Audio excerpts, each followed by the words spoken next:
Hello मेरे बच्चों, welcome to तुम्हारी पाठशाला। आज हम NCERT book 6 class Sanskrit book के 10वां पाठ कृषकाः कर्मवीराः पढ़ेंगे। आप लोग जानते होंगे हमारे जीवन में कृषक का कितना बड़ा महत्व है। सारे संसार के लोग अपना जीवन धारण करने के लिए कृषक के ऊपर निर्भर करते हैं, है कि नहीं? अच्छा, आप बोलोगे कैसे? अच्छा बच्चों, हम जो खाना खाते हैं वो अनाज कहाँ से आता है? निश्चय ही खेत से ही आता है, लेकिन ऐसे ही तो नहीं आता है ना अनाज। वो उसे भी कोई उगाता है। वो कौन है? वो कृषक होता है। इसीलिए अगर कृषक नहीं होगा तो हमें अनाज नहीं मिलेगा और हम बिना अनाज के जीवन कैसे धारण कर पाएंगे। इसीलिए कृषक हमारे संसार के बैकबोन होते हैं और वो अनाज भी ऐसे ही नहीं उगता। इसीलिए कृषक को बहुत परिश्रम करना पड़ता है। इस पाठ में हम उसी के बारे में ही पढ़ेंगे। एक कृषक को कितने सारे मुश्किलों के सामना करने के बाद ही हमें उस अनाज प्राप्त होता है। फिर भी उसका जीवन कितना संघर्षमय होता है। अच्छा, तो हमें इस पाठ में कृषक को कर्मवीराः कहा गया है, क्योंकि कर्मवीर का मतलब जो अपने कर्म को जितना संघर्ष में जीवन होने के बाद भी वो अपने कर्तव्य को वीरतापूर्वक ही करता है। कौन करता है? यहाँ कृषक के बारे में बताया गया है। सैनिक को वीर कहा गया है, कृषक को भी कर्मवीर कहा गया है, क्योंकि कृषक के हाथ में कोई अस्त्र नहीं है, जैसे कि बंदूक तलवार नहीं है, फिर भी उसे वीर कहा गया है, क्योंकि वो अपने कर्तव्य को वीरतापूर्वक संपादन करता है। किस प्रकार वीरतापूर्वक? कैसे? कितने सारे मुश्किलों को सहते हुए, इसीलिए उसे कर्मवीर कहा गया है। अच्छा, तो फिर आगे चलते हैं। पहला श्लोक पढ़ते हैं। सूर्यस्तपतु मेघाः वर्षन्तु विपुलं जलं कृषिको नित्यं शीतकालेऽपि कर्मठो। यानी सूर्यः स्तपतु। सूर्य, यहाँ सूर्यस्तपतु दो शब्दों से मिलकर बनाया गया है। सूर्यः स्तपतु। सूर्य मतलब सूरज की किरणें से तपतु यानी तपाया गया है। मे सनबर्न, चाहे सूर्य की किरणें से तपे। मेघा व वर्षन्तु विपुलम जलम। मेघा यानी मेघ, बादल।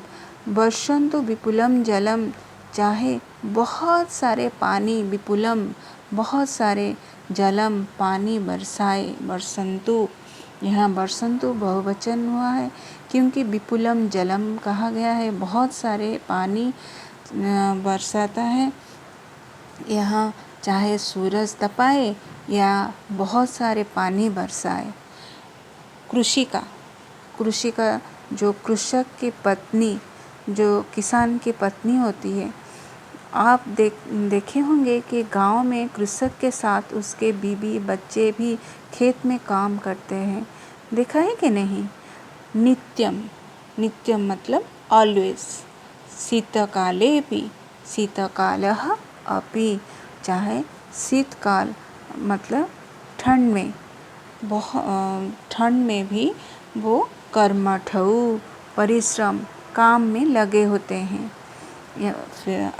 मतलब कृषिका और कृषकों दोनों, कृषक और उसकी पत्नी दोनों ही शीतकाले भी, शीतकाल में, ठंड में कर्मठो बहुत परिश्रम से काम करते हैं। अभी हम अन्वय कर लेते हैं। सूर्यः स्तपतु। सूर्यः स्तपतु मेघाः वा विपुलं जलं वर्षन्तु।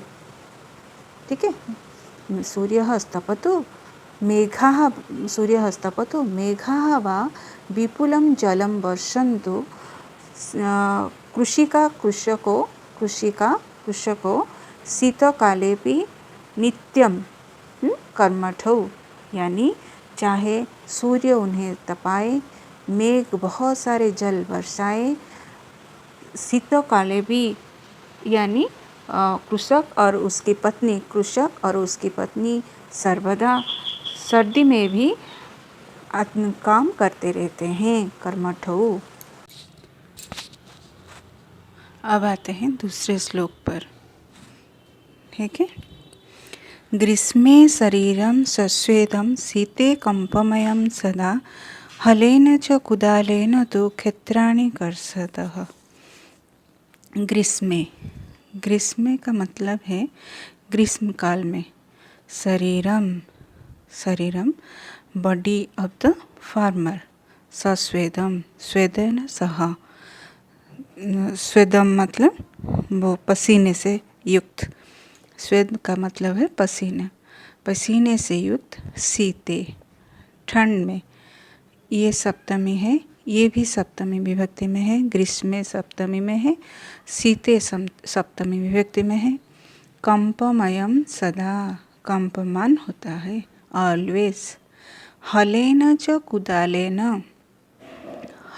हल से कुदाल से, ये हल और कुदाल ये इंस्ट्रूमेंट होता है फार्मर का, ये कृषक का इंस्ट्रूमेंट, जिससे वो खेत जुताई करता है, खेत में काम करता है, हाँ, मिट्टी खोदता है। तऊ, ये तऊ क्यों यहाँ पर तऊ क्यों हुआ है? तऊ द्विवचन किसे इंडिकेट कर रहा है? हलेना च कुदालेना, ये दो बताया गया है ना, हल और कुदाल दो बताया है, इसीलिए तऊ हुआ है। तऊ तू क्षेत्राणि, क्षेत्राणि का मतलब क्षेत्र को, यहाँ नपुंसकलिंग द्वितीया विभक्ति बहुवचन में, क्षेत्रम क्षेत्रे क्षेत्राणि, क्षेत्रम क्षेत्रे क्षेत्राणि, फलम फले फलानि, फलम फले फलानि, उसी प्रकार हुआ है। क्षेत्र को कर्षतः, कर्षतः का मतलब क्या है? वो जुताई कर रहा है, टू प्लाव। अब अन्वय देख लेते हैं। ग्रीष्मे शरीरम सदा सस्वेदं शीते च कंपमयम। ग्रीष्मे, ग्रीष्म काल में शरीर ऑलवेज क्या होता है? पसीने से युक्त होता है। किसका? फार्मर का।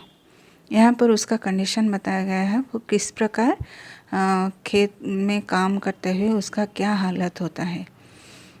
सस्वेदम पसीने के साथ, ग्रीष्म काल में शरीर में पसीने के साथ, और शीते ठंड में कंपमयम, कंपमयम मतलब क्या होता है? कंपमान होता है ठंड में, शिवरिंग, ठीक है। फिर क्या हुआ? तऊ, तऊ तू हलेन च कुदालेन क्षेत्राणि कर्षतः।